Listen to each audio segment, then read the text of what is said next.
So Odysseus, remember from the previous reading in The Witch Circe, at the end, and after having spent an extended amount of time on Circe's island where she kind of trapped Odysseus and his men, they plead with her, they want to get out of there, they finally want to get home, and she says okay, but she tells the men, especially Odysseus, that he alone must go to the land of the dead. The land of the dead is the underworld, okay?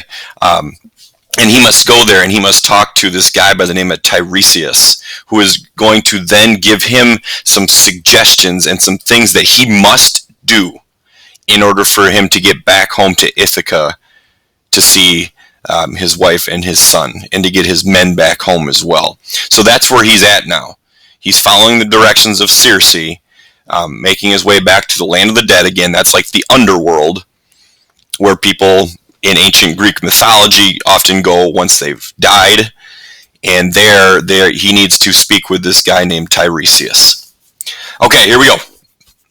The land of the dead. In the land of the dead, Odysseus seeks to learn of his destiny. The source of his information is Tiresias, the famous blind prophet from the city of Thebes, whose lack of external sight suggests the presence of true insight. Circe has told Odysseus exactly what rites he must perform to bring Tiresias up from the dead. Odysseus continues his story. Then I addressed the blurred and breathless dead, vowing to slaughter my best heifer for them before she calved at home in Ithaca, and burn the choice bits on the altar fire. As for Tiresias, I swore to sacrifice a black lamb, handsomest of all our flock. Thus, to assuage the nations of the dead, I pledged these rites, then slashed the lamb and ewe, letting their black blood stream into the well pit. Now the souls gathered, stirring out of Erebus, brides and young men grown old in pain, and tender girls whose hearts were new to grief. Many were there, too, torn by brazen lance heads, battle-slain, bearing still their bloody gear. From every side they came and sought the pit with rustling cries, and I grew sick with fear.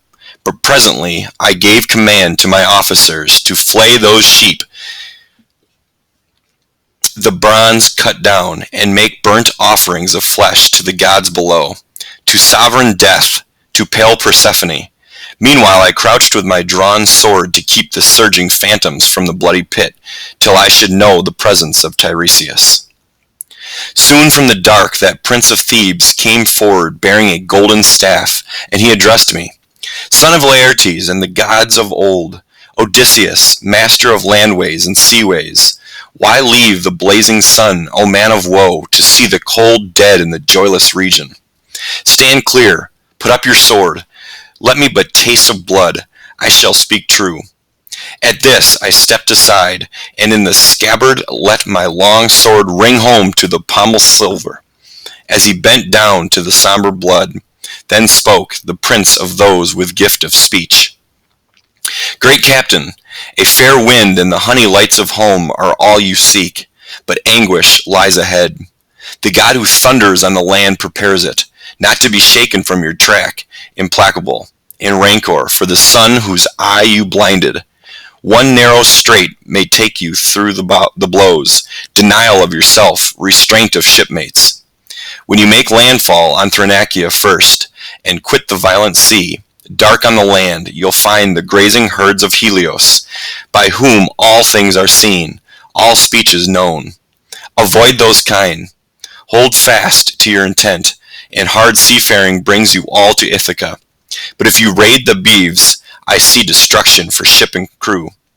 Though you survive alone, bereft of all companions, lost for years, under strange sails shall you come home, to find your own house filled with trouble. Insolent men eating your livestock as they court your lady. Ay, you shall make those men atone in blood. But after you have dealt out death, in open combat or by stealth, to all the suitors, go overland on foot, and take an oar, until one day you come where men have lived with meat unsalted, never known the sea, nor seen sea-going ships with crimson bows and oars that fledge light holes for dipping flight. The spot will soon be plain to you, and I can tell you how.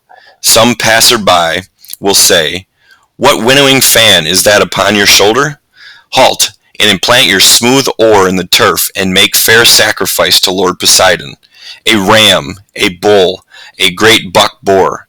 Turn back, and carry out pure hecatombs at home to all wide heaven's lords, the undying gods, to each in order. Then a sea-born death, soft as this hand of mist, will come upon you. When you are wearied out with rich old age, your countryfolk is blessed peace around you. And all this shall be just as I foretell."